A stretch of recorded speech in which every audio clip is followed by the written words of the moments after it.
Good morning. When we're little, when we're young, we are taught many prayers.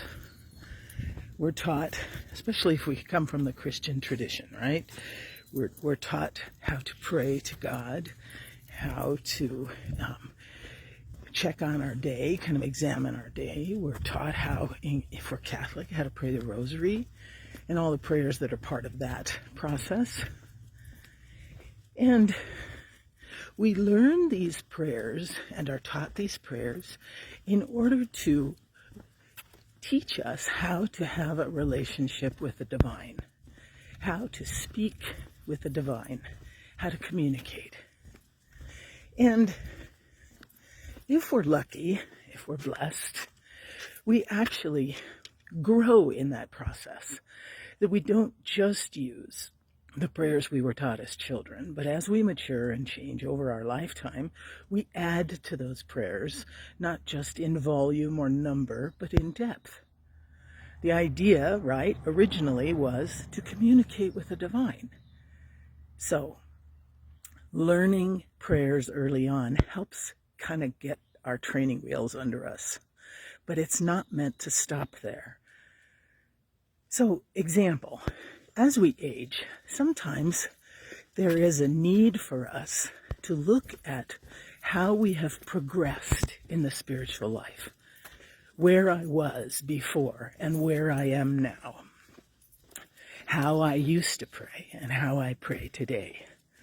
And if I think a little bit about what's the point of measuring that progress, right? Looking at that, paying attention to where I was and where I am.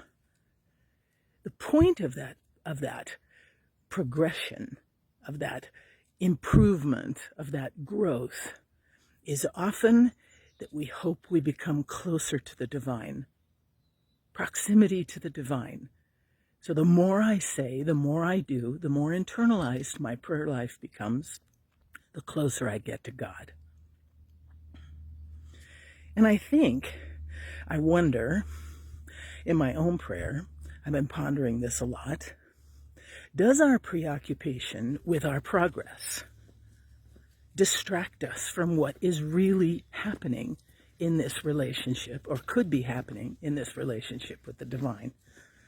So, for example, 2 of my nieces gave birth during this COVID pandemic to daughters, and they were born about a month apart. And these little children are such a delight. They're almost a year old, and they're beautiful. If I'm lucky enough as a great auntie, I get little snaps every once in a while, or pictures, to be able to see their progress as they age and grow. But when I look into their faces in these photographs, because I haven't seen either of them in person, when I see their faces and look into their eyes, I wonder, how could anyone possibly be closer to the divine than a small child? The innocence, the transparency, the beauty that exists there, that hasn't been filtered and sheltered and changed by time. So if that's true, that an infant could possibly be closer to God than any saint, no matter how many prayers or how deep the prayer life of that saint is, then I ask you again, I wonder, what is the purpose of measuring progress? What if all of our preoccupation with where we are and where we've been only serves to distract us from what this is really about? What if God's true intention in inviting us into a deeper relationship with the divine is really about presence, not progress? Presence. Who is more present than an infant? Just sits there, doesn't do anything, doesn't pray the rosary, doesn't rattle off prayers, doesn't end up on their knees simply to communicate with the divine. Just is.